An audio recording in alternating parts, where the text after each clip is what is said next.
اس میں ان کو جو مغربی تصور ہے، تو اس حوالے سے ہم انگلستان کا جو پارلیمنٹ ہے اس کی بھی مثال لے سکتے ہیں کہ وہ اعلیٰ اقتدار اعلیٰ ہے، قانونی طور پر وہ مقتدر ہے. اور اس طرح پاکستان میں بھی جو ہمارا مقتدر اعلیٰ ہے، شورا، مجلس شورا جسے کہتے ہیں پارلیمنٹ، قومی اسمبلی، تو وہ ہے. اس طرح اس میں ہم دیکھتے ہیں سیاسی اقتدار اعلیٰ بھی ایک تصور ہے مغربی، جو اقتدار اعلیٰ کے حوالے سے جو مغربی نظریات ہے اس میں سیاسی اقتدار اعلیٰ بھی ہے. اس کی بھی بہت زیادہ اہمیت ہے، کیونکہ سیاسی جماعتیں، جو سیاسی رہنما ہے، تو وہ بھی اپنی جو وزیر اعظم ہے یا جو ان کے پارلیمنٹ کے جو لوگ ہیں ان کے پیچھے وہ کھڑے ہوتے ہیں. تو اس حوالے سے یہ کہا جاتا ہے کہ اس کی بھی بہت زیادہ اہمیت ہے. اس میں جب ہم بات کرتے ہیں سیاسی اقتدار اعلیٰ، تو اس میں ہم یہ بیلنس نہیں کر سکتے کہ سیاسی اقتدار اعلیٰ کا جو طاقت ہوتی ہے یا ان کا جو مقام ہے وہ کیا ہونا چاہیے، کیونکہ ہم جو قانونی اقتدار اعلیٰ ہے اس کا تو ایک مقام یا ایک قانونی طور پر اس کا متعین کر سکتے ہیں کہ قانونی اقتدار اعلیٰ کا یہ اختیارات ہے، لیکن جو سیاسی اقتدار اعلیٰ ہوتے ہیں ان کے قانونی طور پر آپ ان کے اختیارات کا آپ اس کو لمٹ نہیں کر سکتے. اس طرح عوامی اقتدار اعلیٰ بھی آ جاتا ہے کہ عوامی اقتدار اعلیٰ سے مراد وہ ہے جس میں ریاست جو ہے اعلیٰ اختیارات جو ہے وہ عوام کے پاس ہو یا کل آبادی کے پاس، پورے عوام جو ووٹر ہوتے ہیں، جو بالغ لوگ ہوتے ہیں، ان کو یہ حکومت ان کی خواہش کے مطابق حکمرانی کرتے ہیں یا کرنی چاہیے. یہ بھی ایک اعلیٰ تصور پایا جاتا ہے مغربی ممالک میں. اور ابھی ہمارے بھی عوامی اقتدار اعلیٰ کہ جو حکمرانی کے فرائض ہیں وہ عوام کے پاس ہونی چاہیے. اختیارات تمام عوام ہی فیصلہ کریں گے کہ وہ کیا چاہتے ہیں کیا نہیں چاہتے. تو یہ بھی ایک تصور ہے مغربی ممالک میں. بالواقعہ یا بالحق اقتدار اعلیٰ کا بھی ایک تصور ہے 5ویں نمبر پہ، بالواقعہ جو ہے یا بالحق جو ہے، بالواقعہ اور بالحق جو ہے، یہ ایک تصور پایا جاتا ہے بالواقعہ کا،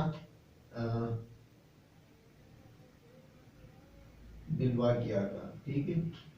تو یہ ایک تصور پایا جاتا ہے کہ وقتی طور پر حالات ایسے پیدا ہو جاتے ہیں کہ جو اپنی قوت کے مطابق اقتدار چھین لیتے ہیں یا اقتدار پر فیصلے کرتے ہیں، وہ فیصلہ کر سکتے ہیں اپنے زور زبردستی. جس طرح کہا جاتا ہے یا کہا جا سکتا ہے کہ جب اغریت یا ہمارے جیسے ممالک میں فوجی جرنیل حکومت پر قبضہ کر لیتے ہیں یا فوجی جو حکمران سیکورٹی فورسز ہوتے ہیں، مختلف ادارے ہوتے ہیں، وہ اپنا فیصلہ اپنا سوچ کے مطابق اپنا فیصلہ بتا دیتے ہیں کہ حکمران یا جو بھی اقتدار اعلیٰ کی کرسی پر بیٹھے ہوتے ہیں وہ اس طرح فیصلہ کرے جس طرح وہ چاہتے ہیں. تو یہ بھی ایک مغربی جو تصور ہے اقتدار اعلیٰ کے حوالے سے، یہ اس میں بہت زیادہ اہمیت رکھتا ہے. اس طرح پھر اسلامی اقتدار اعلیٰ کا بھی ایک تصور پایا جاتا ہے کہ اسلامی اقتدار اعلیٰ کیا ہے. اقتدار اعلیٰ کی جب ہم بات کرتے ہیں تو اقتدار اعلیٰ کا تعین کس طرح ہوتا ہے. جو مغربی سوچ ہے وہاں پر یہ ہے کہ اقتدار اعلیٰ جو ہے وہ اس میں عوام کی جو سوچ ہے وہ عوام ہی وہ فیصلہ کریں گے. جس طرح ہمارے ملکوں میں جمہوریت کے حوالے سے ہم دیکھتے ہیں کہ جمہوری سطح پر جمہوریت میں لوگ جو ہے وہ ووٹ ڈالتے ہیں. پارلیمانی نظام میں یا صدارتی نظام میں جمہوری جو ممالک ہوتے ہیں وہ وہاں پر ووٹ ڈال کے وہ اپنا اقتدار اعلیٰ کا تعین کرتے ہیں. اور اس میں جو مفکرین ہیں وہ مختلف رائے رکھتے ہیں کہ یہ جو ہے اس میں کن کو یہ حق ہونا چاہیے، آئینی طور پر یہ اختیار کس کا ہونا چاہیے، آیا پارلیمنٹ کو ہونا چاہیے یا یہ ججز جو قانون کے رکھوالے ہیں، ججز وغیرہ جو ہے ان کو ہونا چاہیے. یہ تصورات جو ہے مختلف پائے جاتے ہیں کہ یہ اقتدار اعلیٰ جو ہے وہ کس کو ہونا چاہیے۔ حکومت کی مختلف جو قانونی ادارے ہیں، مثلا پارلیمنٹ ہے، عدالتیں ہے، عدلیہ کی جب ہم بات کرتے ہیں، انتظامی حکام جو اسٹیبلشمنٹ ہے، کنونشنز یا جو آئین ساز ادارے کی حیثیت سے کام کرتے ہیں وہ، یا رائے دہندگان یعنی عوام کی سوچ کے مطابق یہ جو اقتدار اعلیٰ کا تعین ہے ان لوگوں کا کام ہے۔ تو اس میں مختلف جو مفکرین ہیں، مغربی مفکرین، وہ بھی متحد نہیں ہے کہ کس طرح ہونا چاہیے۔ جب ہم اسلامی اقتدار اعلیٰ کی بات کرتے ہیں تو وہ بہت کلیئر ہے، کیونکہ پاکستان کے آئین کے مطابق یا دنیا کے جو مسلم ممالک ہے، زیادہ تر ممالک میں اسلامی اقتدار اعلیٰ جو ہے وہ اللہ تعالیٰ کی ذات ہے۔ ہمارے آئین بھی جو اقتدار اعلیٰ کا تصور ہے تو وہ اللہ کی ذات ہے، اور یہ جو ہمیں مغربی مفکرین ہیں وہ بھی دو طرح کے نظریات اس حوالے سے رکھتے ہیں کہ اول اقتدار اعلیٰ اور دوم اقتدار اعلیٰ کون ہے یا کس کو ہونا چاہیے۔ اس حوالے سے ہمارا جو اسلامی تصور ہے تو ہم کہتے ہیں کہ حکم جو ہے سوائے اللہ کے کسی اور کا نہیں ہے، یہ قرآن میں ارشاد باری تعالیٰ ہے۔ اس طرح اللہ کہتا ہے کہ کہہ دو کہ اللہ ہر چیز کا خالق ہے اور مالک ہے، بادشاہی میں کوئی اس کا شریک نہیں ہے۔ یعنی ہمارا جو تصور ہے اقتدار اعلیٰ کے بارے میں کہ جو بھی قانونی یا قدرتی جو نظام ہے وہ اللہ تعالیٰ کا دیا ہوا ہے، اس میں انسان اپنی طرف سے اپنی حکمرانی یا اپنی سوچ کے مطابق فیصلے نہیں کر سکتے۔ اس کی مثال میں اس طرح دوں گا، یہ بہت سمجھنا آپ کے لیے ضروری ہے عزیز طلباء اور دوستوں، کہ یہ آپ کو پتہ ہو کہ مغربی اقتدار اعلیٰ میں کیا تصور ہے، اسلامی اقتدار اعلیٰ میں وہ یہ سوچتے ہیں کہ جب پارلیمنٹ میں جو بھی فیصلہ کرے، یعنی وہ جائز ہو ناجائز ہو، پارلیمنٹ یہ کہے کہ یہ جو بندہ ہے یہ لڑکا ہوگا، وہ اگر کہے پارلیمنٹ نے یہ بتا دیا، جو رائے ہے زیادہ اکثریت کی جو رائے ہے کہ یہ خاتون ہے، یہ جو بچہ ہے یہ جائز ہے، اگر وہ ناجائز بھی ہو تو انہوں نے جائز قرار دیا، اگر وہ جائز ہو انہوں نے ناجائز قرار دیا، تو یہ ان کا اختیار ہے۔ اسلامی اقتدار یا اسلامی نقطہ نظر سے اسلامی نظریہ اقتدار کی جب ہم بات کرتے ہیں اس میں یہ چیزیں نہیں ہیں۔ اسلامی نظریہ اقتدار اس میں یہ چیزیں بالکل نہیں ہیں، بلکہ ہم اس قوانین پر عمل کرتے ہیں جو اللہ نے ہمیں بتایا ہے کہ یہ حق ہے اور یہ سچ ہے، جو قانونی قدرت ہے، جو قرآن اور سنہ کے مطابق ہو۔ اس میں ہم یہ نہیں کہتے کہ یہ اکثریت کی رائے ہے تو وہ قانون ہے، نہیں۔ ہم جو بھی قانون سازی کرتے ہیں اسلامی ممالک میں یا ہم پاکستان کی جب ہم بات کرتے ہیں تو وہ قانون اور قرآن اور احادیث کے مطابق وہ قانون بنایا جاتا ہے، تو اس لیے یہ بہت زیادہ فرق ہے۔ اسلامی اقتدار اعلیٰ میں ہم کہتے ہیں کہ جو اللہ تعالیٰ مطلق ہے، یعنی وہ ایبسلوٹ ہے، ان کے فیصلے چیلنج نہیں ہو سکتے، ان کے جو قانون ہے وہ ہر جگہ ایک جیسے ہماگیر ہے، یعنی یونیورسل ہے۔ یہ اس کے بارے میں قرآن میں کہتا ہے کہ آسمان، جو کچھ آسمان میں ہے اور جو زمین میں ہے اسی کا ہے، بے شک خدا بے نیاز اور قابل ستائش ہے۔ اس طرح خدا ہر چیز پر قادر ہے اور ہر چیز سے خبردار ہے۔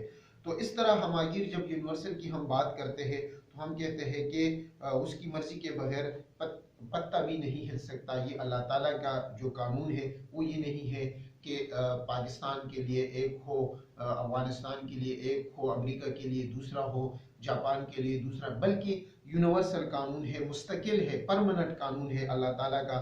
یہ وہ ہے ایک مطلق جو ہے یونیورسل ہماگیر۔ تیسرے نمبر پہ آ جاتا ہے مستقل ہے، اللہ تعالیٰ کا جو قانون ہے تو وہ مستقل ہے۔ چوتھے نمبر پہ آ جاتا ہے وہ ناقابل تقسیم ہے، یعنی اللہ تعالیٰ کا جو قانون ہے وہ اس کو کوئی تقسیم نہیں کر سکتا کہ میں یہ چیز اس طرح کا ہوگا یا اس طرح کا ہوگا، بلکہ جو بھی رزق ہے اللہ کی تعالیٰ کی طرف سے جو قدرتی طور پر چیزیں ہیں، یعنی پانی ہے، بارش وغیرہ ہے، رزق ہے، درخت ہے، تو وہ سب اللہ تعالیٰ کا ہے۔ وہ جس طرح چاہتا ہے تقسیم کر سکتا ہے، جس طرح چاہتا ہے مٹا سکتا ہے۔ اور ہم نے یہ تاریخ میں دیکھا ہے کہ سمندر اب ریگستان بن چکے ہیں، ریگستان سمندر بن چکے ہیں، راستے جدا ہوئے ہیں۔ اس طرح اللہ تعالیٰ کا جو ہمارے ہاں اسلامی تصور ہے، تو ہم کہتے ہیں کہ اللہ تعالیٰ اقتدار اعلیٰ ہے۔ تو وہ کیوں کہتے ہیں؟ وہ ان وجوہات سے کہ ناقابل انتقال ہے، یعنی جو اللہ تعالیٰ کے اختیارات ہیں وہ کسی کو وہ منتقل نہیں کرتا، بلکہ وہ اللہ تعالیٰ خود اختیار رکھتا ہے۔ وہ کسی کو اختیارات سے محروم کر سکتا ہے، کسی کو اختیارات دے سکتا ہے، یعنی کسی سے بادشاہی لے سکتا ہے، کسی کی سے بادشاہی دے بھی سکتا ہے۔ اللہ تعالیٰ کی جو اقتدار اعلیٰ ہے تو وہ وحدت پر مبنی ہے، یعنی یونٹی ہے، صفاتی لحاظ سے وہ وحدت ہے، اس کی ذات میں کوئی حصہ دار نہیں ہے۔ اس طرح فعال ہے، ایکٹیو ہے۔ اللہ تعالیٰ جب چاہے تو وہ اپنے نظام جو ہے اس کو چلانے کے لیے فیصلے کرتا ہے۔ اس طرح مختلف جو احادیث ہے اور جو قرآنی آیات ہے، اس کی مثال ہمیں ملتی ہے۔ جامعیت میں ہے کہ اللہ تعالیٰ کی جو ذات ہے وہ جامع ہے، وہ ہر شے کا احاطہ کرتی ہے۔ اللہ تعالیٰ اس حوالے سے ارشاد فرماتا ہے کہ ایک گروہ انسان اور جن، اگر تم آسمان اور زمین کے کناروں سے نکل جانے کی طاقت رکھتے ہو تو نکل جاؤ، مگر نکل نہیں سکتے جب تک سلطان خدا نہ چاہے۔ یعنی جو بھی انسان یا جن ہے، جنات میں یا انسانوں میں جتنی بھی مخلوق ہے اللہ نے جو پیدا کی ہے، وہ اللہ تعالیٰ کی مرضی کے بغیر نہ مر سکتے ہیں نہ جی سکتے ہیں۔ تو یہ ہمارا ایک تصور ہے اللہ تعالیٰ کی جو سورنٹی ہے، اور مغربی جو تصور ہے اس میں فرق کیا ہے۔ اس میں آپ کو بتا دیتا ہوں کہ اس میں جو بنیادی فرق ہے وہ واضح اور اعلیٰ ہے۔ جو مغربی مفکرین ہیں وہ اسلام سے تو انہوں نے کچھ چیزیں لی ہیں، لیکن وہ اللہ تعالیٰ کو اقتدار اعلیٰ نہیں سمجھتے، بلکہ وہ افراد یا جو فرد ہوتے ہیں ان کا مالک وہ سمجھتے ہیں کہ وہ مالک ہے، اور ہم تو اللہ کو مالک سمجھتے ہیں، اور وہ کہتے ہیں کہ افراد یا ادارے جو ہے قانونی طور پر وہ ہو سکتے ہیں، جمہوری طور پر عوام ہی منتخب کرتے ہیں۔ تو ان کا یہ تصور ہے، اور ہمارے ہاں جو ہے یہ تصور نہیں ہے، بلکہ ہم کہتے ہیں کہ اقتدار اعلیٰ جو ہے وہ اللہ تعالیٰ کی ذات ہے، کوئی فرد جو ہے وہ اس حوالے سے وہ نہیں ہے۔ اقتدار اعلیٰ محسوس فرد یا جماعت نہیں ہو سکتا، بلکہ صرف اللہ تعالیٰ کی ذات اور اصل مالک وہ ہے۔ اس حوالے سے اقتدار اعلیٰ کے جو فرق ہے بنیادی، اس میں یہ بھی دو ٹوک ہے کہ اللہ تعالیٰ کو ہم جب اقتدار اعلیٰ کا قرار دیتے ہیں تو مغربی تصور جو ہے وہ واضح اور مبہم ہے، اور ہماری جو اسلامی تصور ہے تو وہ بالکل واضح ہے۔ تو اس طرح دوسری ایک خصوصیات بھی یہ ہے کہ وہ فرد اور جماعت کو ہم نہیں کہتے، ہم صرف اللہ تعالیٰ کی ذات کو، اور مغربی جو مفکرین ہیں وہ فرد اور جماعت کو اقتدار اعلیٰ کہتے ہیں۔ اس طرح اور بھی اقتدار اعلیٰ کے حوالے سے جو اختیارات کے حوالے سے کہتے ہیں کہ پاکستان میں بھی ہم کہتے ہیں کہ جو بھی اعلیٰ سیٹوں پر بیٹھے ہو، یا وزیر اعظم پاکستان کیوں نہ ہو، وزیر اعظم یا صدر کیوں نہ ہو، ان کے بھی اختیارات لامحدود نہیں ہے بلکہ محدود ہے۔ چیک بیلنس کا ایک سسٹم ان پر بھی ہے۔ وہ یہ نہیں کہہ سکتے کہ اپنی سوچ کے مطابق، اپنے خیال کے مطابق، اپنے ذہن کے مطابق وہ آج بھی فیصلے نہیں کر سکتے، بلکہ جو آئین قانون ہے اس کے مطابق فیصلے کرتے ہیں۔ اس طرح مغربی جو تصور ہے وہ ہے، لیکن ہمارا اسلامی تصور میں جو ہے یہی ہے، اور ان کے ہاں وہ یہ کہتے ہیں کہ جو بھی وزیر اعظم یا صدر ہے وہ فیصلے کر سکتے ہیں۔ اس طرح جو مغربی تصور کے مطابق اکثریت کا ہر فیصلہ درست اور جائز تصور کیا جاتا ہے، اسلامی تصور کے مطابق وہی فیصلہ درست ہوگا جو قرآن و سنت کے عین مطابق ہو۔ قرآن و سنت کے منافی فیصلہ خواہ کتنی ہی باری اکثریت سے کیوں نہ ہو، وہ ناجائز، غلط اور ناقابل قبول ہے۔ مغربی مفکرین قانون اور سیاسی اقتدار اعلیٰ میں فرق کرتے ہیں، یہ الگ الگ لوگوں کے پاس ہوتا ہے۔ اسلام میں قانونی اور سیاسی اقتدار اعلیٰ میں کوئی فرق نہیں کیا جاتا، ہر قسم کی اقتدار اعلیٰ کا مالک صرف اللہ تعالیٰ ہے۔ مغربی اقتدار اعلیٰ میں کے تحت افراد کی آزادی جو ہے وہ اور حقوق محفوظ نہیں ہوتے اور نہیں ہے۔ اسلامی اقتدار اعلیٰ کے تحت جو ہے افراد کی آزادی اور مساوات کی مکمل ضمانت ملتی ہے، اور مغربی اقتدار اعلیٰ میں یہ نہیں ہوتا۔ مغربی اقتدار اعلیٰ کے تحت حکومت کا مقصد عوام کی منشا کے مطابق عمل کرنا ہوتا ہے۔ اسلامی اقتدار اعلیٰ کے تحت حکومت کا مقصد اللہ تعالیٰ کی منشا کے مطابق عمل کرنا ہوتا ہے۔ یہ بہت سمجھنا ضروری ہے کہ مغربی جو ممالک ہیں وہ یہ کہتے ہیں کہ جو عوام کی سوچ ہے، جو عوام کی رائے ہے، جو اکثریت کی رائے ہے، تو وہ قانون ہے، وہ ٹھیک ہے۔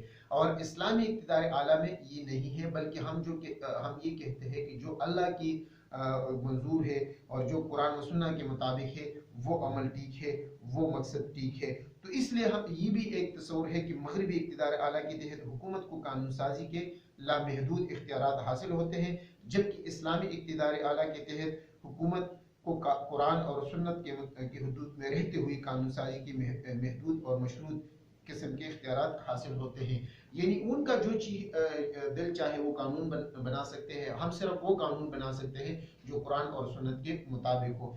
تو یہ عزیز طلباء اور دوستو، یہ بہت ضروری تھا کہ آپ یہ سمجھے کہ جو حکمران ہوتے ہیں اقتدار اعلیٰ، وہ کس کے پاس، اور اس کی مغربی سوچ اور اسلامی نظریات میں کیا فرق ہے، اور اس بیس پہ ہم پھر دیکھتے ہیں، انہی نظریات کے بیس پہ ہم دیکھتے ہیں کہ یہ جو اقتدار اعلیٰ یا جو سوچ اور فکر ہے جنگ کے بارے میں، امن کے بارے میں، انسانی حقوق کے بارے میں، حکمرانی کے بارے میں، تو وہ الگ الگ تصور پائے جاتے ہیں، اور ہماری سوچ اور ان کی سوچ میں اس لیے فرق بھی ہے۔